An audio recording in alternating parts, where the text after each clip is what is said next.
Welcome to Hard Talk. I'm Stephen Sackett. When it comes to populist politics delivered with menace, no one does it quite like Rodrigo Duterte, elected president of the Philippines a year ago. Since he came to power, around 7,000 people have been killed in his war on drugs crime. Human rights groups are aghast, but a majority of Filipinos seem to like his iron fist. My guest is one of the president's fiercest critics, Senator Antonio Trillanes. Is Duterte taking the Philippines and the region in a new direction?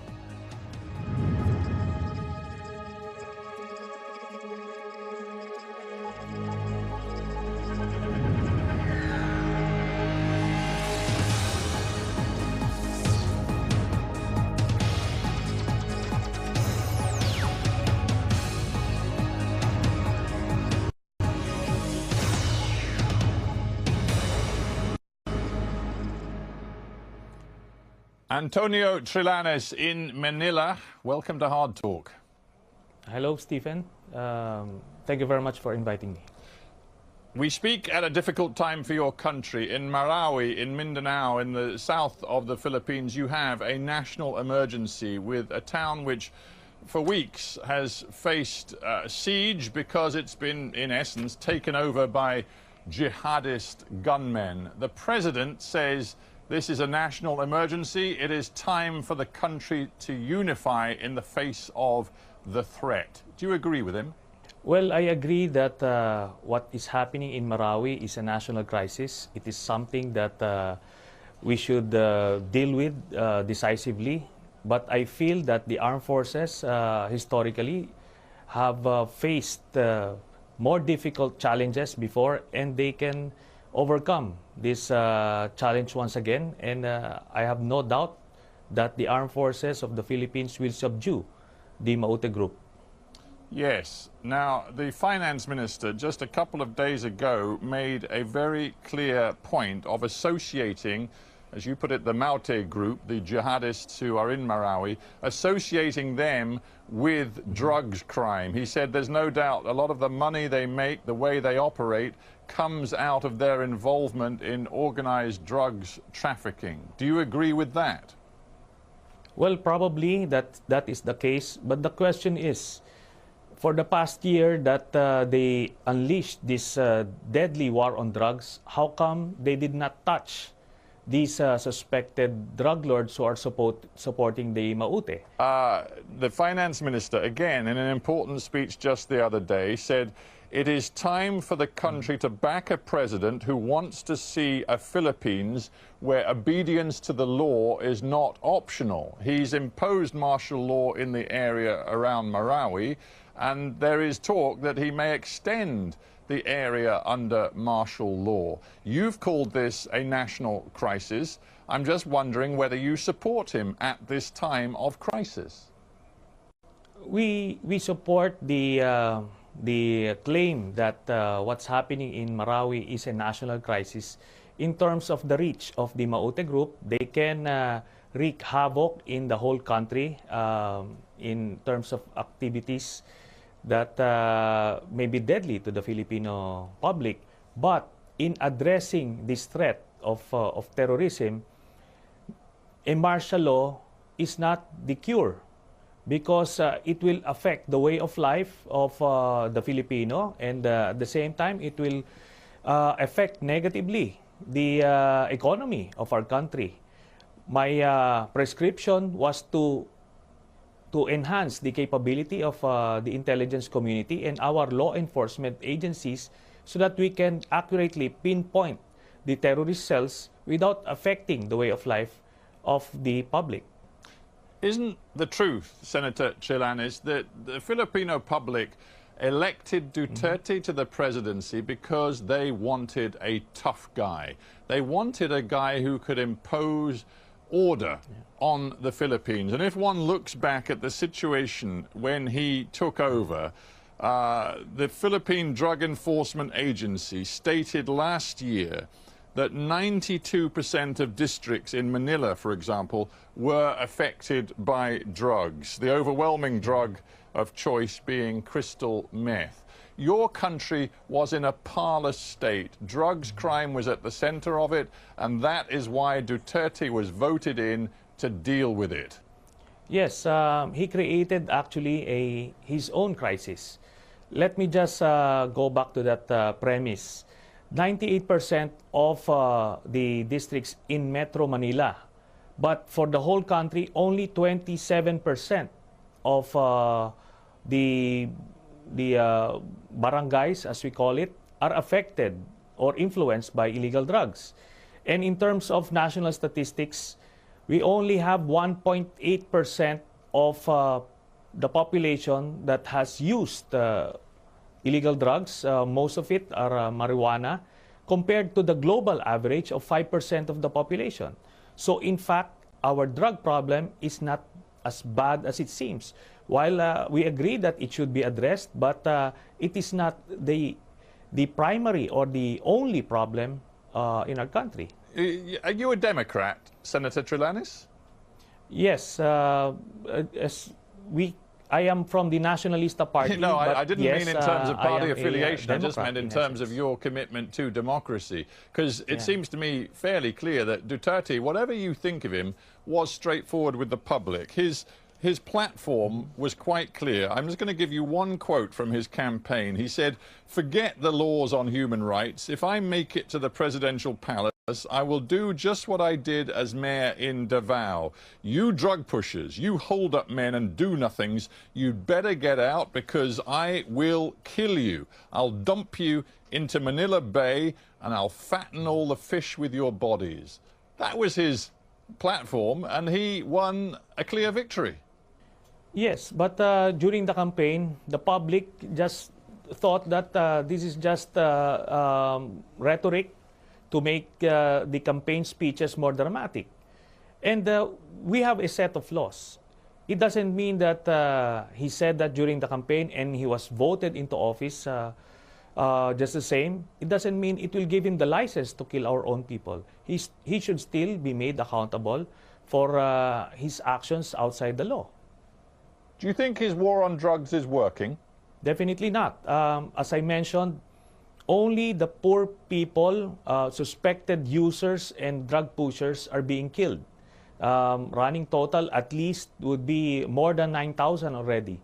But he has yet to touch the big-time drug lords, which are already mentioned in the list of various law enforcement agencies. It's not easy for me to judge, but looking at the comments made by members of the public in Manila to news agencies, they're saying things like, the streets are safer now. Here in the Philippines, we needed a ruler with an iron fist. These are quotes from the general public. That seems to be the mood. The ratings for Duterte still remain high, 75% approval rating.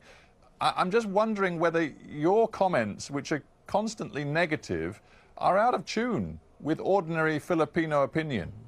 Well, the numbers that you mentioned are the latest numbers way back in March. But if you look at where his numbers were when he assumed office, it went as high as 92%.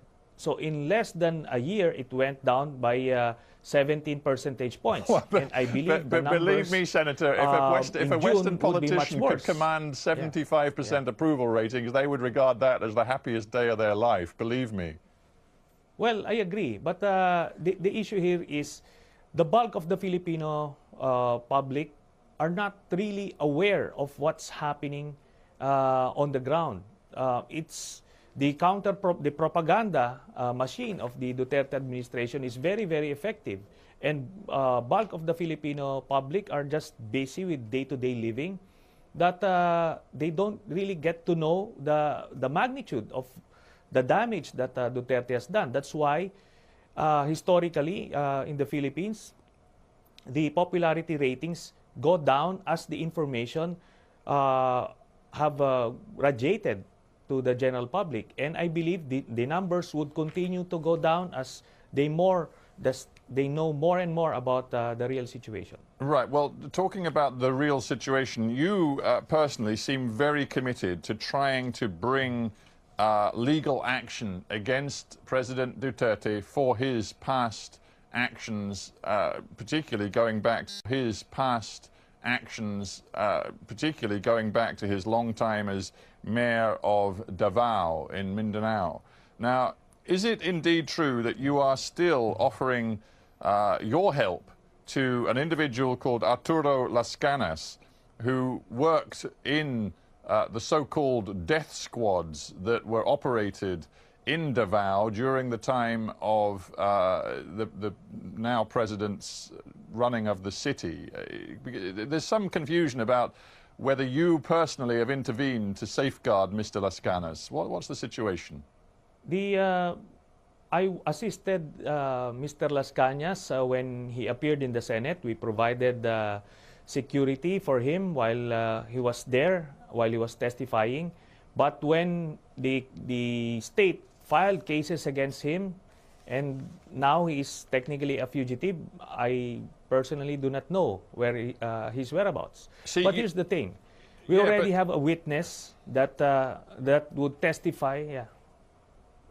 I mean, you've made great play of his testimony, and we should remember it's very dramatic. I mean, back in April, I think he testified that he heard Mr. Duterte say, and he was talking, of course, of drugs criminals, suspects, throw them in the ocean or the quarry, make it clean, make sure there are no traces of the bodies. There was one particular story where Mr. Las Canas claimed that Duterte had signed off on the murder of the pregnant wife and 4-year-old child of one particular drugs crime suspect. Do you really believe this testimony, and do you believe it adds up to something which should lead to legal action against Mr. Duterte now that he's president? Most definitely. I believe his testimony, and in fact, even the state believed him enough that they used the testimony in the Senate to file cases against him. Maybe it's in Mr. Las Canas' interest now to blame Duterte for actions which he himself took. I mean, the man is a self-confessed murderer many times over. It seems a little odd to me that you, as an experienced politician, would put so much faith in a self-acknowledged mass murderer. The testimony that pinned down Mr. Las Canas was about the murder of a journalist in the Philippines. Mr. Las Canas has no interest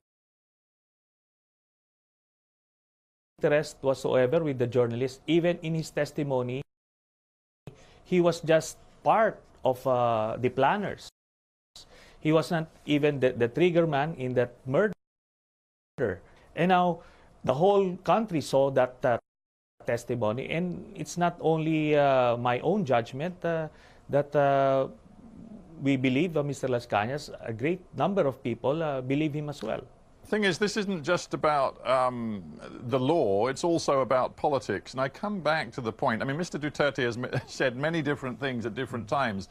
In a sense, one could compare him in that way in which he is difficult to pin down to, you know, other prominent politicians of our time who use Twitter to send different messages at different times.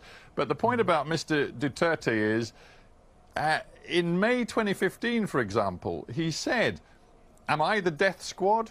It's true. That is true. So again, he has put his own record in front of the Filipino public, even to the point of discussing his association with death squads. And the Filipino public decided this was the man to clean up your country. So in political terms, it seems to me you're bashing your head against a brick wall. Well, I'm not about to give up on this, even on the Filipino. It will take some time because the propaganda of the Duterte administration is getting in the way of the flow of information or the flow of the truth to the public. So it will take a little time, but his numbers continue to go down. And I'm quite confident towards the end of the year, his numbers would be way below 50 by then. Yeah, I asked you earlier if you were a Democrat, and I think you feel you are, but let's look at your track record. Yes. You twice tried to mount coups against an elected Filipino president. In that case, it was Mrs. Arroyo. Back in 2003, You had an abortive coup attempt, which lasted, well, let's face it, only a day. It wasn't very successful. And then even more, to many Filipinos, even more sort of pathetically, you made another attempt to get her out in 2007, and you ended up in prison for the best part of 7 years. Are you thinking that a coup is a legitimate response again to the Philippines' current political situation? Definitely not. I believe we have enough remedies for a problem like Duterte. But let me just go back to that premise. Gloria Macapagal Arroyo assumed power back in 2001 through a coup. They tried to cover it up with some semblance of constitutionality, but we know for a fact that she assumed power, assumed office via coup. Now, Duterte, in Duterte's case, we have, as I mentioned, legal remedies within the Constitution and even part of the international laws like the ICC that we can resort to resolve or rectify this anomaly that is Duterte. Yeah, well, okay, so you say no coup on this occasion. We'll use the law. You've already been involved in the filing of an impeachment complaint. That was rejected by the Justice Committee of the House of Representatives, so that appears to be going nowhere. And you've also been involved in the call to have the International Criminal Court in The Hague examine whether Mr. Duterte has committed crimes against humanity. But there's absolutely no indication that I can see that the ICC is prepared to pick up your case. So I'm not sure where your faith in the law, both national and international, is actually taking you. Well, I'm quite confident that the ICC would take up the case because it falls right at the center of the essence of the ICC. And probably by in a few months, we'll see some developments. Now, as far as the impeachment is concerned, next year, we can also, again, file an impeachment case against Mr. Duterte if we still have a democracy by then. Because I believe Duterte at some point will install a revolutionary government via martial law because that's the only way, that's the only kind of governance that he knows. As you mentioned, in Davao City, he ruled like a tyrant, a king, a whimsical king at that. So that's the world that he lives in. That's why he can't deal with active members of the opposition. He cannot deal with the objective media, both local and foreign media. Do you feel safe, Mr. Trillanes, saying these kinds of things, given what you also say about Mr. Duterte's style and character? Well, there are things that one must do as a public servant, and this is not the first time that I went up against a sitting president, a sitting vice president, and a very powerful Senate president. So I believe I'm just being consistent regardless of the dangers that I could probably face. Well, yeah, you spent 7 years in prison. You thinking you might be spending a few more years in prison before too long? Probably the minions of Duterte have been trying to fabricate cases against me, but so far nothing has worked. You're talking to me from Manila, and there is no doubt that in some ways Duterte represents a movement in the Philippines to change the way politics works. He's talked about imperial Manila. He says the country has never been governed by people who really have the best interests of the poor and the disadvantaged at heart. And in particular, he says the country's never been governed before by someone from Mindanao who is not obsessed with looking after the elite and the oligarchs based in Manila. He has a point, doesn't he? If you look at his economic program, he is committed to a radical poverty elimination program, which is going to raise up the poorest Filipinos, particularly in those neglected areas in the south of the country. And that appeals to many people. Well, that's the campaign rhetoric. But 1 year from his election into office up to this point, he has yet to actually come up with an economic program for the poor. And in fact, he has been killing them. So he can never say that he feels for them and he wants them to succeed. And feels for them and he wants them to succeed. And even Duterte himself admits that he doesn't know anything about the economy.